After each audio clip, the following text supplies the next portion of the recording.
Selamat datang di channel Ayo Ngaji. Sebelum Anda mendengarkan, ada baiknya tenangkan perasaan Anda dan nyamankan posisi tubuh Anda.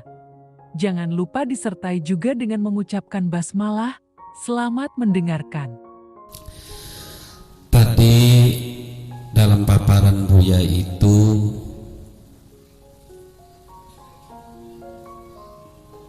semua nabi di dalam menerima wahyunya ini melalui proses bertapa. Di antaranya yang perlu saya tanyakan, tidak perlu banyak-banyak Buya, apakah proses pertapaan itu mengenal waktu, keadaan atau tempat Buya? Artinya dalam kondisi kita yang seperti ini, kadang-kadang banyak benturan yang sifatnya tadi gambarannya adalah kita itu golongan orang-orang linglung, kita itu golongan orang-orang yang masih hubbud dunya, sehingga menuju kepada Allah ini sangat sulit sekali. Mungkin itu saja Buya pertanyaan dari kami. Untuk selanjutnya silakan pertanyaan yang berikutnya. Oke, saya jawab dulu. Begini, ini tuntunan para ulama salihin, para aulia, bahwa bertapa itu merupakan satu jenis dengan berdoa. Ya kan, tirakat kan berdoa, memohon kepada Allah. Kita puasa kan bukan minta sama jin dedemit, enggak, bukan minta sama gandaru, sama Allah juga. Karena dalam keadaan puasa ini rohani kita ini sedang bangkit, jasad kita tekan, ya kan, dengan berzikir siang dan malam, dan kita tidak makan, kesadaran muncul dan otak kita semakin menjadi cerdas. Itu pasti ada timetable, ada skedul. Kita ke kantor saja kan ada jam kerjanya, betul nggak? Kalau ke dokter umum jam berapa bukanya? Jam 4 sampai jam 8. Kalau pagi ada nggak? Ada, dia lagi kerja di rumah sakit. Kemudian kalau kita mau, Bapak aja kalau nemui saya, kalau jam ada tamu yang nggak paham datang kepada saya jam 6 pagi, ya punten nggak bisa ketemu, yang saya jam 6 baru tidur. Berarti orang itu harus tahu waktu saya dong, betul nggak? Nah, Allah juga sama membagi waktu ini, ada waktu-waktu yang mustajabah. Pertama, waktu yang paling mustajabah itu adalah tengah malam, lebih dikit. Ya ayyuhal muzammil qumil lailan nisfahu, ya awin qus minhu qalila aw zid alaihi wa rattilil qur'ana tartila inna sanulqi alaika qawlan thaqila.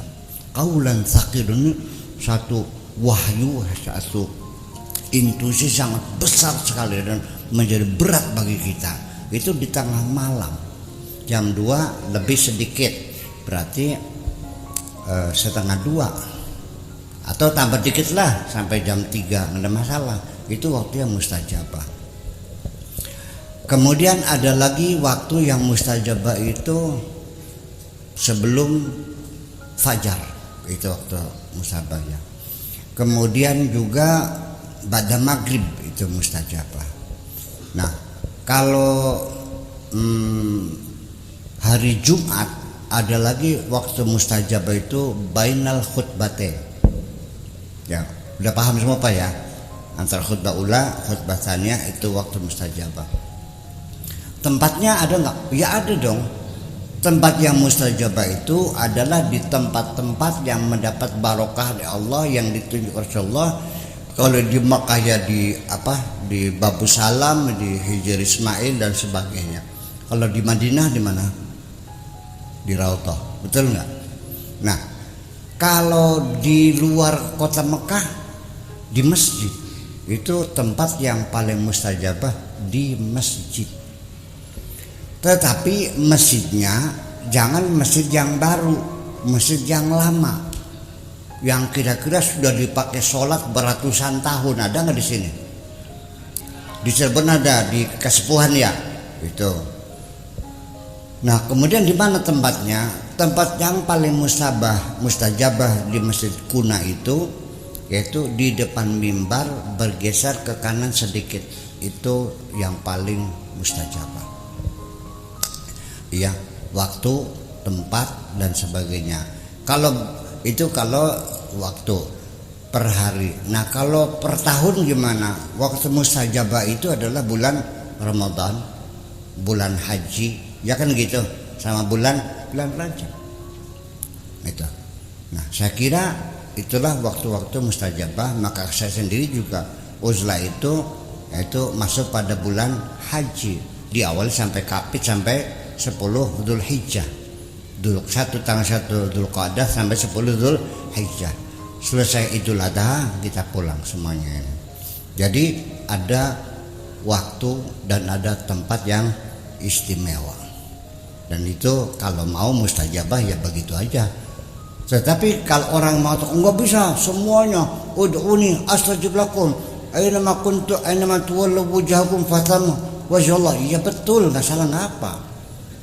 Betul. Ngadep kemana saja Allah ada, memang betul. Iya, semua mustajabah. Yang penting kita berdoa pada Allah. Mangga silahkan. Kalau Anda yakin meminta langsung pada Allah, nggak ada aturan tempat istimewa, nggak ada waktu istimewa, waktu adalah sama, mangga silahkan. Saya ingin buktikan aja dulu, kan gitu. Yang penting buktikan, betul nggak? Buktikan. Nah, tetapi kan begini, ud'uni astajib lakum itu, mintalah kepadaku akan kukabulkan. Kalimat ini indah sekali. Tetapi saya mau bertanya, Bapak-bapak sekalian, kita kan sering nawarin orang, nok, sendal takinta, sutrata, kalung ta. Kalau seseorang laki-laki menawarkan kepada orang lain, suruh minta, siapa orang itu? Wong sing disenengi atau sing disenengi, jangan disengiti. Sing disenengi demenannya itu. Jangan-jangan firman Allah ini ditujukan kepada orang-orang yang dicintai oleh Allah. Betul enggak? Sirane demenannya Gusti Allah dudu sirane. Enak baik. Terus soten demenannya kita sih lemah pigih enak baik. Beli tak rampok baik untung sih kok. Itu satu contoh. Tetapi nanti malah justru kekasih yang setia ditawarin beli ini, dia nggak usah bang. Sepatu enggak, sudah. Itu sutra dari apa namanya resmi nggak usah. Sok minta apa, wahai kakanda, aku tidak akan pernah minta apapun. Hanya satu yang kupinta adalah cintamu. Malah kekasih Allah sudah nggak pernah minta apa-apa. Kekasih Allah hanya sibuk berzikir dan berzikir saja. Dan itulah yang akan dikasih yang paling hebat oleh Allah. Man syaghalahu dzikri an mas'alati a'taituhu afdala ma u'tisa ilina. Oke, jelas? Oke, enggak, lanjut nggak?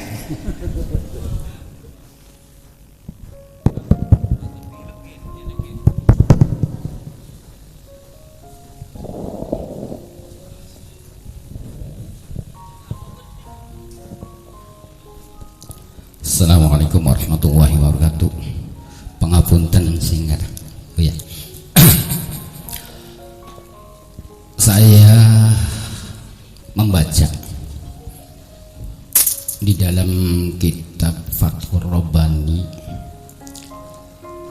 sementara yang diinginkan pada umumnya orang itu mengenai masalah materi duniawiyah, di sana disebutkan kalau tidak salah, ya gulamu la falahalaka wa anta tuhibbuha, ya mudda'i bihaqqi azza wa jalla fa illam yuhibbuha atatha ilaika. Menurut pengertian saya, di bab itu menunjukkan harus bisa sifat zuhud. Yang jadi persoalan itu bagaimana menyikapi sifat zuhud itu, dan kemudian bisa diri kita terbentuk jadi orang yang zuhud, sehingga apa yang kita inginkan itu dengan metode yang diterapkan di bab itu mengenai masalah kezuhudan. Karena hal niki adalah hal yang sangat selalu diidolakan, diidam-idamkan oleh setiap manusia. Pertanyaan paling singkatnya, bagaimana menyikapi zuhud dan bagaimana caranya kita bisa menjadi orang yang zuhud? Pun makatan maaf. Bapak-bapak pengen belajar zuhud tah? Gampang. Engkau esok udah di zuhad semua nih. Begini, coba kita merenung sebentar. Kita ini diciptakan bukan untuk selamanya. Satu, betul gak? Dan semua harta materi yang kita kumpulkan dengan jerih payah, mengorbankan segala-galanya, ya waktu, ya pikiran, bertekar sana, bertekar sini, kerja siang malam, setelah terkumpul semuanya nanti akhirnya ditinggal semua enggak? Sampai dugin yang dunia awak abang beli, waya balik awak abang beli, berarti ditinggal semuanya kan? Apa saja yang kau kumpulkan nanti akhirnya kau tinggalkan semua. Ini beneran atau main-main? Main-main kok. Jadi kenapa Anda kedereng-dereng kepada mainan? Ini semuanya mainan. Jadi kita harus melihat dunia itu hanya mainan kok. Innamal hayatud dunya laibun walahun. Main-main dan sendak gurau. Ya goblok, nangis-nangis mengguyon aja, nangis rem. Lah ya iya. Kita dulu pernah kecil nggak dulu? Mainan karet tuh ya. Oh, sampai bertengkar bulat. Begitu saya mainan, pulang ke rumah dibuang di kolong aja. Betul nggak? Yang kita kumpulkan semuanya dibuang kolong. Itu satu. Yang kedua, yang pertama kita tidak selamanya, hanya sementara. Yang kedua itu semuanya main-main. Terus dari mana kita itu muncul keinginan untuk memiliki sesuatu anaknya dunia? Sejak kapan Bapak pengen beli TV? Saya nanya dulu. Sejak kapan kepengen beli TV? Nenek saya, buyut saya nggak punya TV, nggak ngenes dia. Sebabnya apa? Nggak pernah melihat TV. Nah sekarang kenapa Anda ingin TV? Karena mata kita melihat TV. Betul nggak? Jadi ini persoalannya dari mata kita, mata indreng namanya. Sak delenge pengen kabeh. Nah, orang ini qul lil mu'minina yaghuddu min absarihim. Oleh Allah disuruh kita mengendalikan mata kita. Jangan semua dilihat semua. Nanti timbulnya kepengen semua. Itu aja. Nafsu nanti belakangan, mata aja dulu. Nah ini kurang ajarnya itu para produsen itu menjajakan mengiklankan produk-produknya setengah memaksa menggunakan cara-cara yang curang dan kadang-kadang tidak bermoral juga supaya kita pengen. Sebelum lanjut mendengarkan, kami sangat berterima kasih bila mana Anda ikut serta mendukung channel kami dengan cara like, komen, dan subscribe. Terima kasih dan selamat mendengarkan kembali. Di mana mereka pasang-pasang iklan Pak gede-gede, ada nggak iklan yang melintang di tengah jalan? Ada nggak? Pakai videotron ya? Masih kurang puas lagi digambar cewek yang cantik-cantik. Sampai orang jual silet gambarnya cewek cantik, apa hubungannya? Orang jual rem jumbo dengan perempuan baju merah kesilak. Ingat gak rem jumbo tuh kesilak tuh? Roknya merah ya? Apa hubungannya rem jumbo sampai kesilak? Saking pakemnya konon. Ya itu kan kita kan dibodoh-bodohin. Ya macam itu. Dengan cara apapun supaya kita kepengen. Itu tujuan mereka kan terjual barangnya. Bagaimana caranya? Ya diiklankan supaya kita melihat. Nah, yang keempat, setelah kita bekerja siang malam ngumpulin duit, nyawa ini, nanam ini, setelah beli punya duit yang cukup, kita beli sesuatu yang dimana kesenangan kita sebentar sekali. Ketika membeli saja, setelah itu kita hanya terbebani merawat apa yang kita miliki. Betul nggak? Dan tidak akan lama lagi begitu muncul produk yang lain yang lama sudah tidak kita sukai. Semua yang kita miliki, kenikmatan-kenikmatan materi ini sesungguhnya persis kayak orang pakai kaos. Sadarnya pagi pakai kaos, seharian penuh di sawah mencangkul, kita tidak pernah ingat pakai kaos. Ingat laginya sore waktu pulang akan mandi baru sadar kita pakai kaos. Nikmat juga gitu, senengnya waktu dapat dan waktu hilang. Dalam perjalanan antara dapat dan hilang, kita ternyata hanya berkeluh kesah semuanya. Jadi kesenangan palsu semuanya itu. Paham nggak? Nah, kemudian kita ini menginginkan sesuatu. Setelah kita banyak memiliki harta benda, semakin banyak kita memiliki harta benda materi, setiap hari kemarahan kita bertubi-tubi. Sadina-dina nyewat baik. Semakin banyak kita memiliki, apakah kita akan bahagia? Tidak. Kita semakin sengsara. Bapak penanya sinten namanya? Abdul Rahman. Punya mobil enggak? Punya. Mobilnya hilang, kecewa enggak? Kenapa kecewa? Jawaban dikit sih.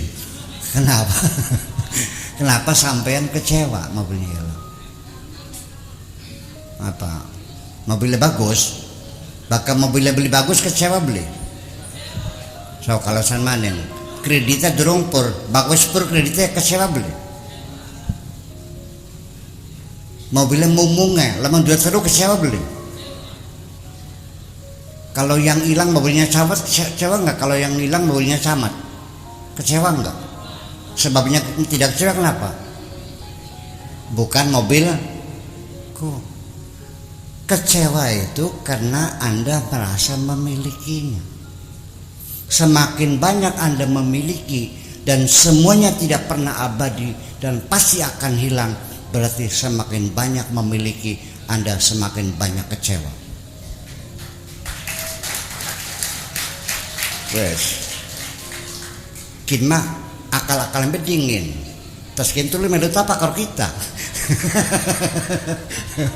Iya, udah.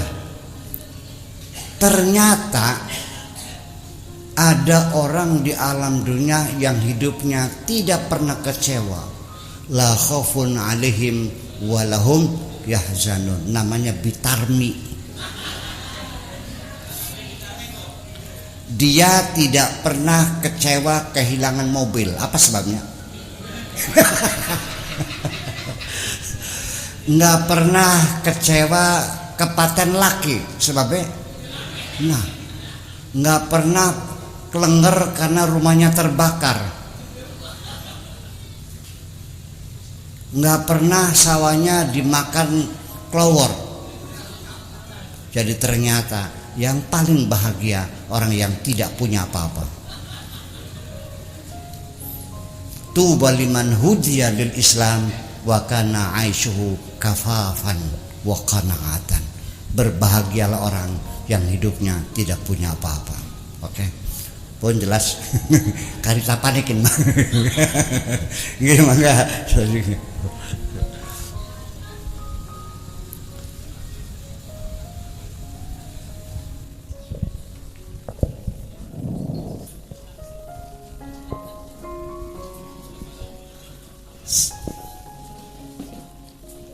Assalamualaikum warahmatullahi wabarakatuh.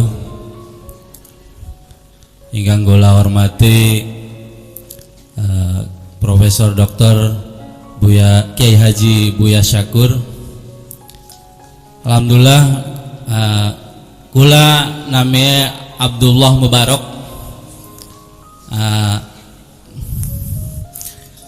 Kaleresan kula niki alumni MI Nurul Huda. Insyaallah berkah. Ya, kebetulan saya ini alumni MI Nurul Huda, dan insya Allah tahun ini saya ikut program 5.000 dokter dan mudah-mudahan lulus Pak Yai.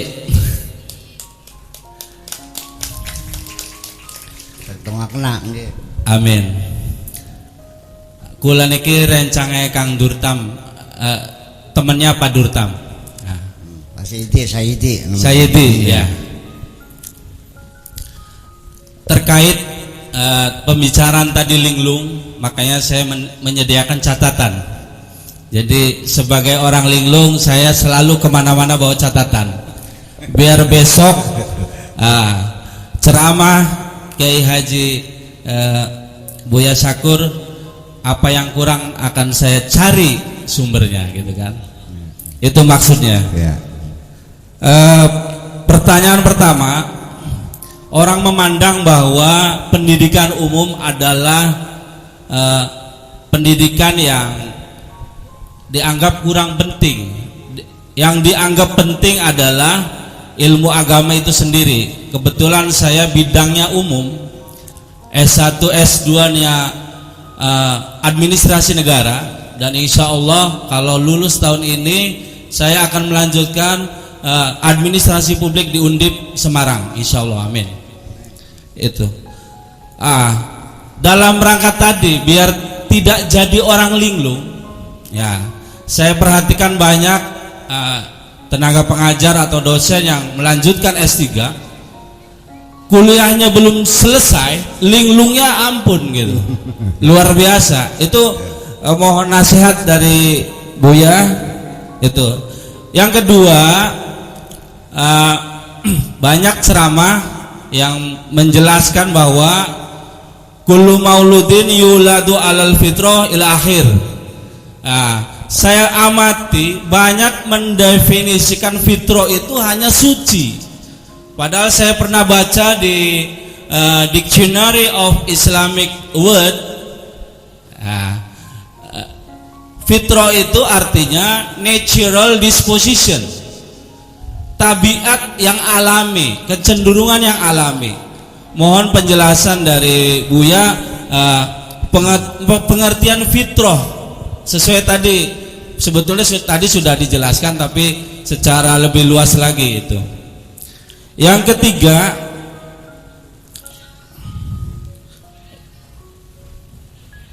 ada pertanyaan titipan. Kebetulan ya saya hanya menyampaikan bahwa bagaimana caranya ibadah puasa tadi, karena kebetulan masyarakat kita itu tidak bisa lepas dari TV gitu kan. Ya.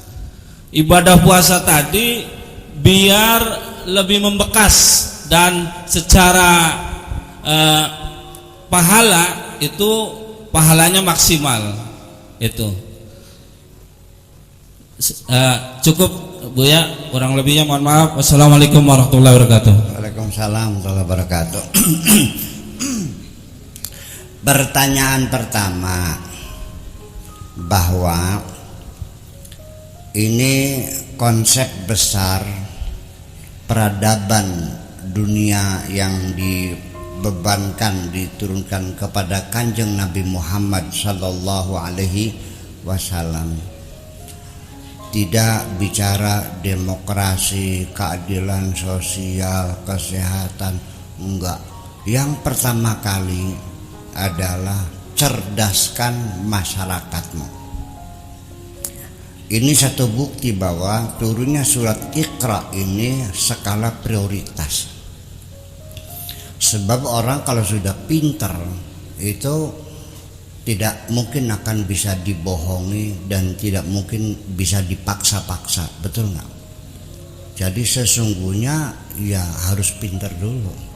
Sebab kalau kita membuat sistem apapun, kalau tidak seimbang dengan tingkat intelektualitas masyarakat, sistem itu pasti akan macet kok. Di Kecamatan Kertasmaya pernah dipasang dulu, pertama ada telepon koin tuh 5 biji. Alhamdulillah hanya seminggu protol kabeh ini. Karena rakyatnya belum cerdas. Jadi saya kira sebelum semuanya pertama cerdaskan dulu. Kalau masih goblok, kita bikinkan sistem apapun pasti macet. Tapi kalau rakyat sudah cerdas, mereka akan membuat sistem yang sesuai dengan tingkat intelektualitas mereka. Kamar mandi santri saya sering cibuknya hilang. Banyak habis berak nggak disiram.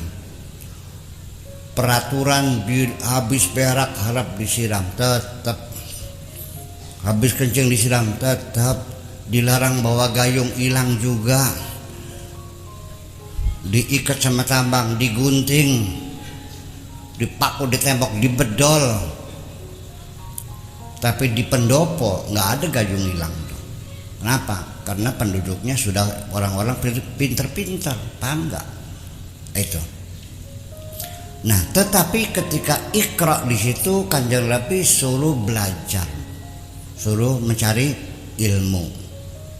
Pertanyaan saya, sampai Nabi mengatakan thalabul ilmi faridatun. Waktu Nabi menyuruh sahabatnya belajar, saya mau nanya, sudah ada ilmu fikih belum? Ilmu tafsir, ilmu hadis, ilmu nahwu, ilmu syarat, ilmu faraid. Jadi sudah belajar apa? Ternyata bahwa simbol ilmu agama, ilmu umum itu hanya sekedar simbol formalistis saja. Nyatanya nggak ada ilmu agama, nggak ada ilmu umum. Nah, sahabat-sahabat Nabi belajarnya apa? Ya belum ada pesantren buntet waktu itu. Yang adanya pesantrennya Aristoteles, anak Simenes, anak Simandros, Pitagoras.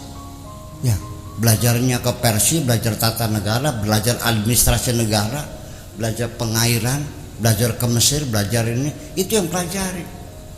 Terus itu mah paradigma kita sendiri, membeda-bedakan ilmu agama, ilmu umum. Nah, bulan puasa zakat fitrah dikasihkan sama guru ngaji apa guru matematika. Sebelum lanjut mendengarkan, kami sangat berterima kasih bila mana Anda ikut serta mendukung channel kami dengan cara like, komen, dan subscribe. Terima kasih dan selamat mendengarkan kembali. Saya dulu. Langsung saja Buya. Ini kebetulan berkenaan dengan posisi saya sebagai pengajar di MTS Buya. Ada 2 pertanyaan. Mana yang nanya, mana yang nanya? Saya punten. Oh ya. Jagong bes dhuwur kok ngadi-madi. Saya minta resep Buya. Yang pertama, terkadang ada guru yang kecil kok berwibawa. Ada guru badannya gede kok tidak berwibawa. Ini letaknya di mana? Kalau memang ada obatnya, saya minta resepnya pakai. Yang kedua, ketika semester, padahal itu semester kan ada jadwalnya pakai. Saya masuk ke kelas, Cung, yang semalam belajar itu satu kelas yang isinya 40, yang ngacung cuma 7 Pak Kiai.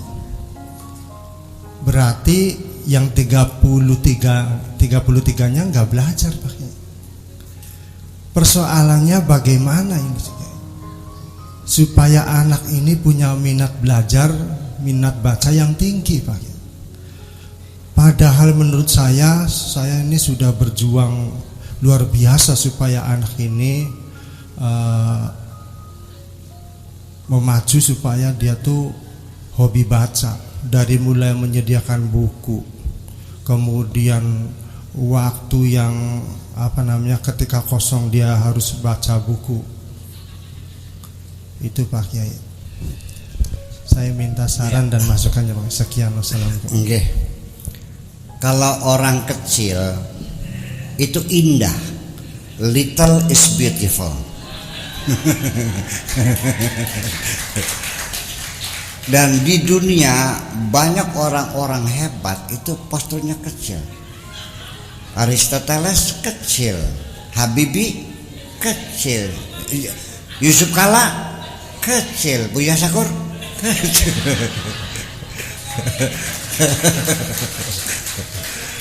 Jadi orang kecil ini merengkel. Iya. Jadi saya kira memang betul kewibawaan ini tampilan. Saya tidak mengurangi dengan postur tubuh yang besar, sebenarnya kan lebih berwibawa kan. Yang kecil kok berwibawa. Ternyata ya itu hanya satu bagian dari tampilan kewibawaan. Nanti kewibawaan itu munculnya dari moralitas sesungguhnya. Ada tambahan. Nabi sendiri juga disuruh oleh Allah untuk tampil berwibawa, seperti harus tampil bersih, anggun, rapi. Itu juga salah satunya. Mulutnya tidak berbau. Bagaimanapun orang kalau ngomong mulutnya bau, langsung mengurangi martabat kewibawaannya. Betul nggak? Makanya Nabi menganjurkan untuk terus bersih waktu itu. Kata Allah, ya ayyuhal muddatsir qum fa'andir wa thiyabaka fatahhir. Harus tampil bersih, rapi, anggun. Warujza fahjur. Tinggalkan yang kotor-kotor itu. Jadi kita sendiri juga berbadan wangi, mulutnya mampu sedap kan gitu. Bagaimanapun cantiknya Bu, kalau keteknya bau kecok, peragat nih.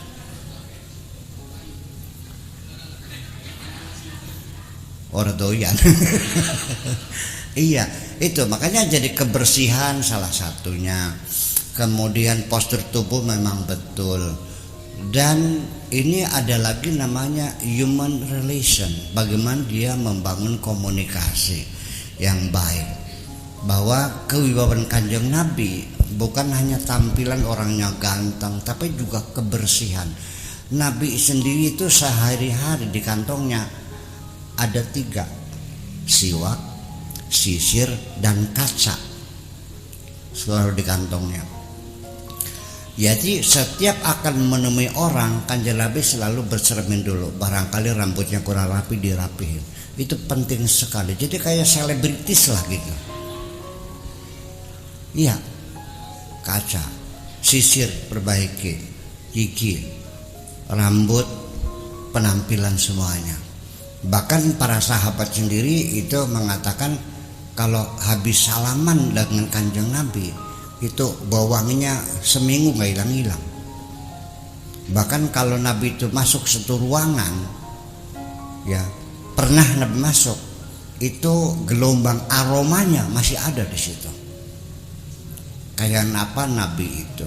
Nah itulah makanya bahwa kewibawaan itu jangan diartikan sesuatu yang seram dan menakutkan. Kewibawaan itu tidak lebih mananya respect, penghormatan orang kepada kita, bukan takut loh. Saya emang nggak, kalau wibawa takut ngapain? Saya ingin dicintai orang kok, saya nggak pengen ditakuti orang tuh, betul nggak? Iya. Nah jadi rasa cinta itulah yang disebut wibawa itu, jadi bukan rasa takutan. Nah kalau di situ nanti bagaimana dia cara berkomunikasi dengan orang yang lain. Ada orang yang kita tidak mantap, ada kita ketemu sama orang kenal juga enggak, dongol kah, deleng rainnya kayaknya mengit kah, anak. Arane Yuni apa kun go? Yunin tut. Tapi ada lihat wajah orang baru kenal, wajahnya tuh nyaman gitu dilihatnya kan gitu. Nah itu aura wajah kita, aura tuh di pundak atas itu, aura kita itu adalah penampilan refleksi dari kepribadian kita sesungguhnya, yang sesungguhnya tidak bisa dilihat mata biasa, tapi dengan jiwa kita merasakan orang ini berwibawa. Jadi walhasil begini sajalah, kalau bapak-bapak ingin dihormati orang, saya kira jangan terlalu banyak menuntut penghormatan kepada orang lah. Jangan berharap orang lain menghormati Anda. Yang penting mulailah dari dirimu sendiri, hormatilah orang lain. Karena kalau Anda tidak pernah menghormati orang lain, bagaimana orang lain menghormati diri Anda? Karena menghormati orang lain pada hakikatnya adalah menghormati diri kita sendiri. Dan jangan pernah ya, betul. Jangan sampai kelihatan orang Anda minta dihormati, nyemengik. Betul nggak? Kadang-kadang menjengkelkan, kadang-kadang lama-lama jadinya gila apa? Gila hormat. Itu. Jadi kita mulai saja dulu, hormatilah. Jadi jangan berarti anak didik kita juga tidak perlu dihormati juga sesuai dengan standarnya, kan begitu. Itu teman kita dan sebagainya. Jadi artinya begini, orang tidak sadar dikiranya kalau menghormati orang berarti kita rendah, ya tidak dong. Orang yang terhormat itu adalah orang yang pandai menghormati orang lain. Nah, dan cara menghormati orang lain di situ juga perlu ilmu, karena watak orang berbeda-beda, betul nggak? Ada orang yang dihormatinya kepengen dipanggil namanya profesor, doktor dan sebagainya, kan ada gitu. Pulang haji dipanggil wadarko, orang linguk sih. Pendeknya dipanggil Pak Haji. Ya udah kita ikuti saja. Kalau dia senang balik kita panggil Pak Haji. Dan sejak kapan wibawa kita menjadi jatuh? Ketika kita sering menggunjingkan orang lain. Itu yang merendahkan kita sendiri. Ketika Anda bertemu dengan seseorang dan dia mengupat orang lain, percayalah, suatu ketika dia akan mengupat dirimu dengan orang lain. Itu bisa. Makasih. Itu aja. Terus apa lagi pertanyaannya? Kurang lebih begitulah kira-kira. Minat belajar Pak Kiai. Nah, kiat belajar ini saya kira upaya yang tidak bisa hanya dilakukan secara pribadi, personal. Karena bagaimanapun kita memberikan motivasi, stimulasi kepada anak-anak untuk rajin membaca. Saya melakukannya. Setiap ke Cirebon saya membeli komik-komik yang gambarnya bagus-bagus. Kan di bawahnya ada hurufnya, tulisannya.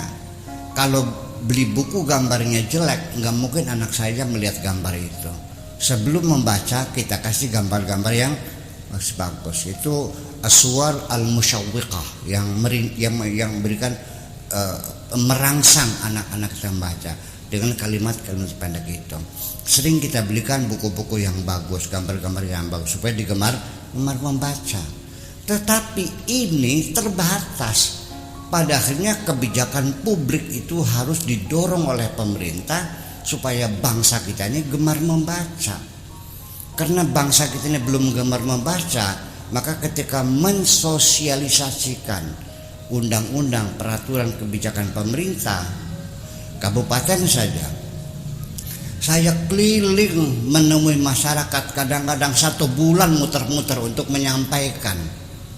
Tapi untuk masyarakat di London yang memang masyarakatnya gemar membaca, cukup panggil wartawan, konferensi pers, dicatat, besok kan dimuat di koran, selesai sosialisasi itu. Biaya kita menjadi murah demikian. Nah, jadi gini, setelah anak itu rajin membaca, ternyata harga bukunya sangat mahal. Betul nggak? Saya sendiri pernah ke Gramedia mau beli buku. Saya selalu kalau ke Cirebon mampir dimanapun selalu toko buku saya hampiri dulu. Ada buku harganya 17.000, kecil bukunya. Oke, saya ambil aja. Begitu tanya berapa, 170.000. Bukunya tipis kok, mahal banget. Uangnya hanya bawa 100.000, ya kurang begini. Saya batalin, Mbak, maaf, uangnya kurang. Oh ya nggak apa-apa, malu kan. Saya saja ngenes beli buku duitnya kurang, apalagi anaknya Man Kadim. Jadi kalau ingin anak-anak kita gemar membaca, itu semua bisnis, semua kegiatan yang sifatnya tulis menulis dan bacaan harus disubsidi. Kertasnya, tintanya, pulpennya, bahkan penerbit dibebaskan dari pajak semuanya. Betul enggak? Ya iya, supaya nantinya murah. Kalau masih mahal ya susah, nanti yang menikmati anaknya orang kaya aja kalau begitu. Itu. Jadi silakan pribadi, tapi nanti akan terbatas.